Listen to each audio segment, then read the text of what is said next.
In retrospect, the USS Enterprise aircraft carrier CV-6 had but one purpose in life, which was to take the lead in demolishing the Japanese Imperial Navy in sea battles across the Pacific in World War II, with the help of her two sister carriers and support ships. In Hawaii in 1971, I stood atop the crater called the Punch Bowl and toasted with wine those buried below in the National Cemetery of the Pacific, thinking that I would someday write about the Allied Navy's role in World War II, especially the aircraft carriers and the metal of the men melded to the metal of those ships. To the east, I could see the other big crater, Diamond Head, one usually thought to be thin, per its profiled face to the beaches, but it is round inside and is also a park and a festival site. To the west, I could see Pearl City and its famous harbor, where the Japanese made the gravest mistake of their lives, awakening the industrial might of a sleeping giant. To the south, I could see the airport and its new reef runway. To the north, there were endless sugarcane fields and the mighty North Shore surfing waves crashing. This tale unveils some near unbelievable miracles and happenings that are indeed fact. The USS Enterprise was due to dock in Pearl Harbor on December 6, 1941, for several days, for a much-needed restocking and refueling, but she was delayed by storms. Somehow, in April 1941, Tokyo and the rest of Japan were bombed by 16 U.S. Army B-25 bombers. Since the enemy was at a loss as to where they could have come from, it was leaked that they had come from the no longer so mythical Shangri-La Island, and that there were more to come, although we couldn't really pull it off again. Supposedly sunken U.S. carriers beleaguered and bedeviled the Japanese Empire, time and time again, especially USS Enterprise, USS Yorktown, USS Hornet, and USS Saratoga, each becoming known at some point as a Grey Ghost. The Japanese had reported the ship's destruction, some even several times over, but the carriers had ever again swirled out of the ocean mist to haunt the Japanese Empire. We had broken the Japanese code early in the war and would use it to win the Battle of Midway.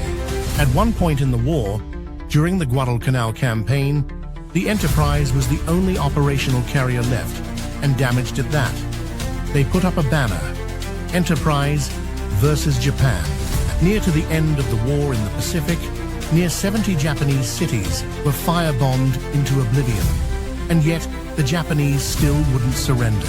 Japan had been at war since 1937 in the East, a seemingly unstoppable force on land and sea, undeniably having the best navy the world had ever known, and hadn't been much affected by what had slowed the other nations down, such as the naval treaty limiting battleships, the celebrations of the end of World War I, the continuing Spanish influenza, the partying of the Roaring Twenties, the gangster problems bred by Prohibition, the Great Depression, the Dust Bowl, and Hitler's war.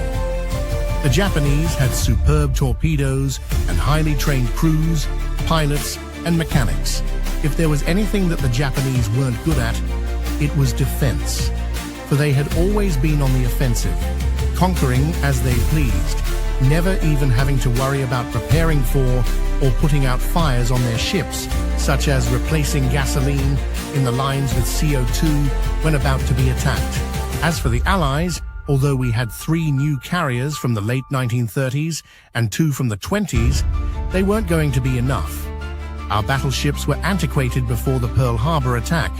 Our torpedo planes, the Devastators, were much too slow and couldn't devastate anything. All the more because 9 out of 10 times the torpedoes didn't detonate. The Avenger class was not available until after the Battle of Midway. Our protective fighter planes, the Wildcats, although rugged, were not up to par with the speed of the Japanese Zeros. The Hellcat class was not available until after the Battle of Midway. Some of our finer ships had to remain in the Atlantic, battling German battleships and submarines. However, our dive bombers, the Dauntlesses, were peerless and saved the day. In November 1941, the Enterprise was put on a war footing by its vigilant captain, Bull Halsey, in preparation for ferrying marine aircraft to Wake Island. All the dummy ammunition was taken away, and the magazines were stocked to the brim with live shells. Halsey further declared that he would sink any Japanese ships encountered, this to the great surprise of his staff, who pointed out that war had not yet been declared with Japan. The Bull brushed them off, living up to his nickname. In late November, Enterprise set out with the planes to deliver to Wake Island. She lost a day crossing the international date line, and some of the sailors perhaps wondered where the date went. On the return trip, December 5th occurred twice, and so now time had paid them back. Enterprise was due into Pearl late in the evening on December 6th, 1941. The sailors had envisioned a glorious weekend ashore, especially a big Saturday night and a peaceful Sunday to recuperate. They might find some girls in downtown Honolulu, on Hotel Street, even renting them for a long time instead of the usual short time, or dance with the USO girls at the Royal Hawaiian Hotel, where the pilots stayed. They could swim and surf on the last of the world's open beaches too, and hobnob with the tourists and the VIPs. Since Europe and much of Asia were closed, anyone who was anyone, plus those who were adventurous and had traveled, were in Waikiki, freed of most of their cares and worries, the surf flowing in and around on the last winter beaches in the world, at the last resort. Enterprise and her fleet, now just 2 days away from Pearl, encountered severe storms, she soon having to halve her speed, for the men of the thin tin can destroyers could not take the pounding of the tremendous waves. She was now due into Pearl late on Sunday the 8th. To the dismay of the crew, Enterprise couldn't see the huge Imperial Japanese naval attack fleet, nor could they be seen by it. They were as the proverbial two fleets passing in the night, but it is more that the Japanese fleet was north and the American fleet was south, both heading east. Radar was still in its infancy, although Enterprise had a primitive version of it. Early Sunday morning on December 7th, 1941, Nagumo and Admiral Yamamoto launched 384 aircraft from 6 aircraft carriers. The fleet carriers, Akagi, Kaga, Hiryu, Soryu, and the larger carriers, Shokaku and Zuikaku. If this is our last time together. The Enterprise, due into Pearl Harbor on December 6, 1941, is delayed by storms and sneaks in on the 8th, the sinking Arizona still burning. She refuels and restocks in 7 hours, amid the destruction of the battleships, Halsey noting, "The Japanese language will one day be spoken only in hell." Yamamoto now feels free to conquer the Pacific Islands and Australia, not realizing he'd made what would come to be his worst foe, the Grey Ghost, the Enterprise. She'd be reported sunk by Japan 4 times, but she'd ere return from the grave to haunt. The Navy would switch to her carrier base, with Yorktown, Hornet, Lexington, and Saratoga. Before we're through with them, the Japanese language will be spoken only in hell. Yorktown and much of her fleet headed for the Panama Canal, and Saratoga raced from San Diego. In January 1942, Saratoga was hit by a Japanese torpedo and sailed back to San Diego for repairs. Lexington and Saratoga were of an earlier class from the late 1920s, sturdily built but slow to maneuver, being massive monoliths. This great size, even considering the recent but ending biplane age. Enterprise, Yorktown, and Hornet were triplet sister ships of the same Yorktown class, begun in the mid-1930s, although the Hornet was still in Norfolk, awaiting her commission, and the Yorktown was just recently patrolling the Atlantic for German submarines. Hornet's crew was green, while the crews of the Enterprise and the Yorktown were old hands. Enterprise and Lexington guarded Hawaii from further attacks for 2 months, which time also allowed the build-up of naval strength, and the Japs stayed away after much debate in their ranks, for they feared that their supply lines would be stretched too thin, being so far from the Empire.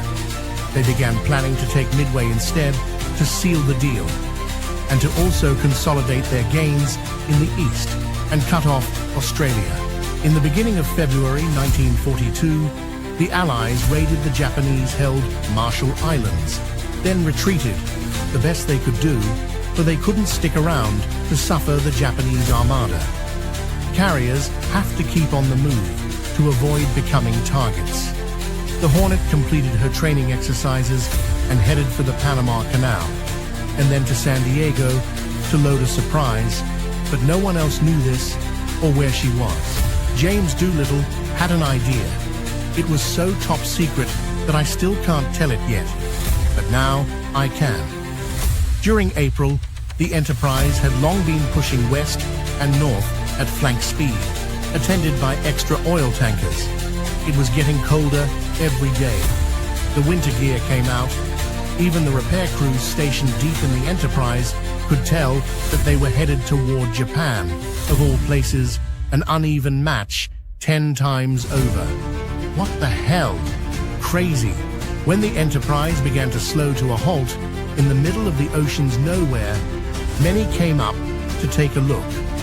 Another ship's hulk loomed through the mist as the Enterprise closed in on it. It could be a carrier, as per its bottom profile, but the top profile was all wrong. Some things big and brown were there, not painted with any navy blue, and they seemed to hang over the deck. It was the Hornet, and she was carrying 16 Army B-24 bombers, modified for more distance, each one having a crew of 4.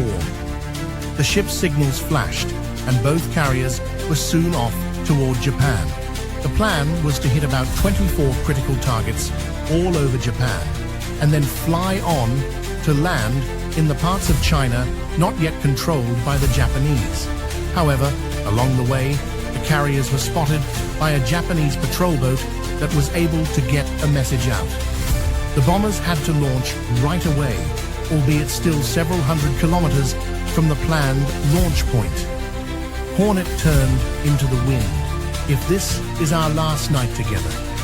James Doolittle took off first, having the least amount of deck, 15 bombers parked right behind him. He and they had to fly off left of the center line, the left wing hanging over the left side of the carrier to avoid the ring wing hitting the control tower, which kind of takeoff caused turbulence. Doolittle made it, followed by 15 more. The carriers and their fleets turned about and raced towards home, their boilers going full blast. The hits on Japan were as 24 Mini 9/11s, but of course, Britain had survived hundreds of these during the Blitz, but the psychological damage devastated the Japanese. They hurried up their plan for the attack on Midway. Meanwhile, in the Battle of the Coral Sea, in May, the Lexington was hit by 2 torpedoes and some bombs, and we damaged the great carriers Zuikaku and the Suikaku. Poor Lady Lex had gone to the bottom. We had tried to tow her. Yorktown received great damage, made some repairs, and slowly headed for Pearl. Saratoga was still under repair in San Diego. The Battle of the Coral Sea ended. It was kind of a draw, but the Japanese now had 2 less carriers available to attack Midway. We had but 3 operational carriers left: the Triplet Sisters, Yorktown, Hornet, and Enterprise, if they could make it home. Many of the Doolittle bomber pilots survived, after having done much more than just a little. Admiral Chester Nimitz declared that Yorktown had to be repaired in 72 hours, for June 4th has been predicted as the date that the Japanese will attack Midway Island. We'd sent out a fake message about a water shortage on Midway. The Japanese relayed it as a water shortage on AF. AF being their code name for the next attack. The Three Sisters headed north and a bit west, several days ahead, well out of discovery range. Yorktown's main boiler was offline, but she ran well enough. The Japanese thought that our carriers were still near Pearl and that they would be lured out. 8 Japanese submarines approached Pearl to sink them, finding nothing. And if this is our last night together. June 4th arrived. There were 4 Japanese carriers: Akagi, Kaga, Hiryu, and Soryu. Shokaku and Zuikaku were still under repair. The US bombers on Midway had already been warming up and took off. They didn't accomplish much. The Japanese and their Zeros were too strong, but an unplanned indirect effect was in the offing and building. 3 doomed squadrons of US Devastator torpedo planes took off. Of the 40, only 5 returned. Oddly, 3 of them were the number 7 planes from each group. For most, it was their last time together. Yet the Devastators in their sad missions had drawn the Zeros to them and low and away from the Japanese carriers, like the Midway bombers did, and to boot at the extremely low altitude that the Devastators had to fly to drop their torpedoes. Meanwhile, the USS Nautilus submarine had a run-in with the Japanese fleet, a Japanese destroyer breaking away from the fleet to deal with it, but they both finally broke off. Our dive bombers had been out, looking for the main Japanese fleet, but so far could find it, thinking it to be still heading for Midway. Chief McCluskey and his air groups might have to return, for their gas tanks were nearing their midpoints. Japan's 4 carriers had turned west and were now heading toward the US carrier's newly suspected position, which was correct. The Japanese were thus changing their ordnance for land to sea type. McCluskey decided to head north. Damn the gas tanks, they might still make it. And if not, they could ditch near to Allied ships and get new planes.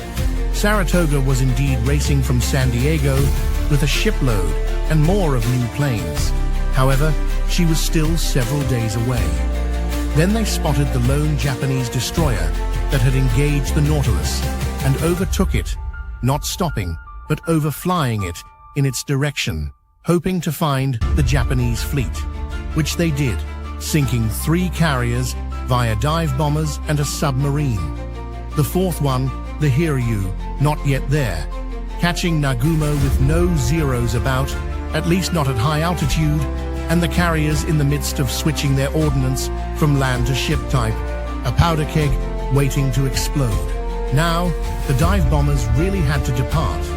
The 4th Japanese carrier, the Hiryu, was still out there, unable to land, but few Zeros. Most of Japan's greatest pilots now had nowhere to land.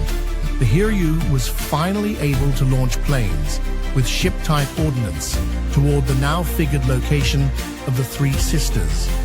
Enterprise was luckily under a rain cloud, and the Hornet further west.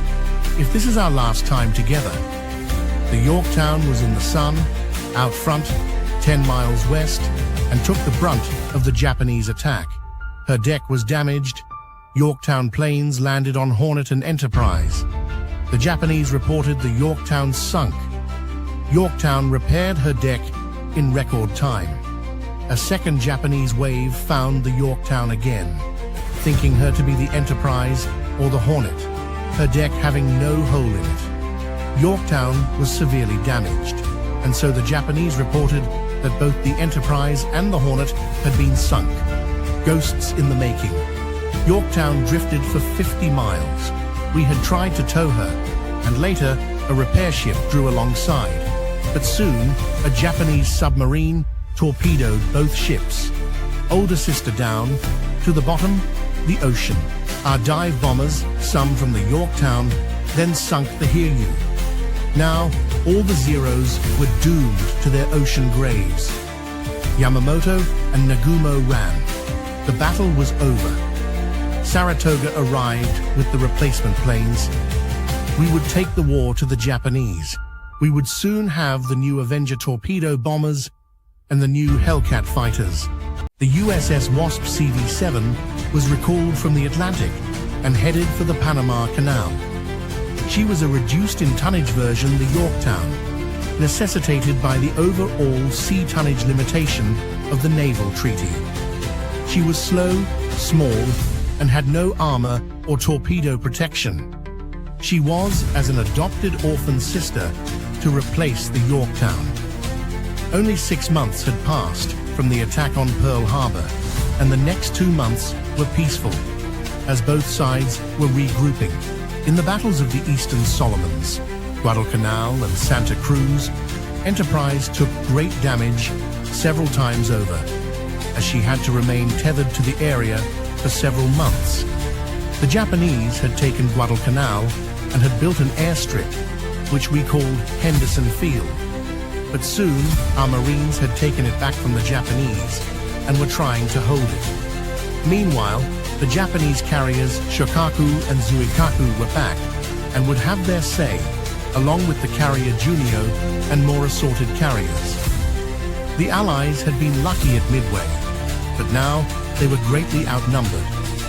Allied Admiral Nimitz knew what Yamamoto was up to and sent Wasp and Hornet to join Enterprise and Saratoga, but the score was still 4-7. Japan sent Junio out into the clear ahead of its other carriers to draw the Allies into kind of a trap to thin out the air cover over the US carriers. However, Junio was sunk quickly by 2 bombs from just 2 planes. But still, it was nearly too late to recall the rest of the bombers. Enterprise's whereabouts was known by the whole Japanese Empire, and a wave of Japanese Bettys attacked but were fought off by Allied planes. Japanese Val dive bombers made 2 hits in a row on the Enterprise, and a 3rd bomb narrowly missed, but punched a hole in the hull beneath the waterline. Each of the 2 direct hits sent the Enterprise up and down 1.5 feet or so. Much could be said here about the deaths, the wounded, the work of the fire and repair crews, and more. The hull was patched with mattresses pressed against it from the inside. A second Japanese wave of Val dive bombers was fought off by ships and planes, but there were more waves to come, the first of which were torpedo bombers called Kates. Enterprise dodged 12 torpedoes, heaving with the deft maneuvering of right and left full rudders. Those topside had to hold on. Enterprise's rudder got stuck 35 degrees right from the damage, and she circled helplessly for an hour with the breakdown signal flag, flying until someone could last in the 150 degrees heat in the boiler room after 2 aborted tries to switch to the backup steering assembly. Enterprise patched her deck and landed some of her planes. The last wave of Betty bombers came to finish off the Enterprise, but they couldn't find her, some 50 miles south, where she ought to be by now, had it not been for the rudder getting stuck. The Japanese reported the Enterprise sunk yet again. Enterprise's damage was too great for local repair, so she headed for 2 months' stay at Pearl Harbor. Saratoga got torpedoed again, but survived and went in for repairs. Japan reported the Saratoga sunk. Wasp took 3 torpedoes and went down. Hornet was now the only operational carrier left and was a target. However, the stingers of the Hornet opened the Shokaku stem to stern like a sardine can. Shokaku was a goner. Only Zuikaku was left from the 6 carriers that had attacked Pearl. Enterprise returned 2 weeks later with new guns and more improvements. Many Allied ships went down in what came to be known as Iron Bottom's Sound. Our new and soon-to-be famous battleship, the USS Washington, was not yet there, but on the way. Younger sister Hornet was torpedoed and eventually went to the bottom, and so Enterprise was now the only operational carrier left. The banner went up, Enterprise versus Japan, in support of Guadalcanal. She had to remain in the area much too long, and so soon the entire Japanese Empire again came to know where she was. She again took great damage and made it, somehow, to Espiritu Santo for repairs. Enterprise headed back out in several weeks, with crews from the repair ship Vulcan still aboard, along with some CB workers, and headed to meet another Japanese attack on Guadalcanal, where the Marines were barely holding Henderson Field. 11 Japanese transport ships were en route. More than half of the Japanese transports were sunk in a day. Enterprise's forward elevator was hit and got jammed. Her planes could take off, but could not come back to land because they could not then be taken below to the hangar deck. Enterprise planes had to land at Henderson Field and thereby help to keep it and have a home base. Henderson Field had thus become as an unsinkable island aircraft carrier. They refueled there and sunk more of the transports, getting the rest on the beaches the next morning. 11,000 Japanese were dead, 1,000 from each transport. Our new battleship Washington had arrived and had stated stand aside to the other Allied ships, and then had quickly demolished the Japanese battleships and other ships. The Japanese had to now more than give up on Guadalcanal. Enterprise had no planes to launch and didn't need to. It seemed that the elevator had been repaired, but no one wanted to test it, for her empty deck was the only Allied deck left in the Pacific. Slowly, a few replacement planes arrived. It was now April 1943, and a peaceful lull ensued. Enterprise then spent 3 months at Pearl, and then 3 more months in Bremerton Navy Shipyard, Washington, for a major overhaul, including a torpedo blister. In November 1943, Enterprise once again headed for the Pacific, with the New Yorktown and the New Lexington, along with 3 light carriers and 8 jeep carriers and new battleships, and later the New Hornet and the New Wasp. The so-called impregnable Japanese stronghold of Truk lay ahead, along with many more famous battles. In a future battle, the Japanese were probably astounded, especially to see the names of 5 of the carriers approaching Japan: Yorktown, Hornet, Enterprise, Saratoga, and Lexington. 3 were brand new, but seeming as like ghost ships, and one of them was the original Grey Ghost, and the Saratoga a true another. The 3 sisters were together again, and all the names were the same as the original group that formed after the attack on Pearl Harbor. In the future, 2 years later, the Enterprise again got hit bad and took 3 months to get repaired in Bremerton, Washington. Near 70 Japanese cities were firebombed into oblivion, and yet the Japanese still wouldn't surrender. Enterprise was near ready to get back into the action.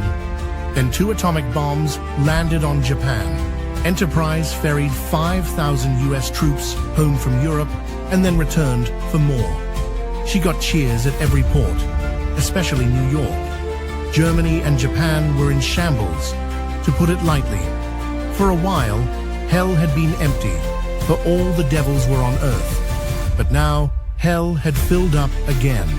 The USS Saratoga was sunk by an atomic blast test in 1946. Enterprise was eventually sent to the junkyard to be cut up. All that remained intact of her was her nameplate. A new Enterprise was built, the USS Enterprise CV-6, 20 battle stars, the Grey Ghost, never forgotten.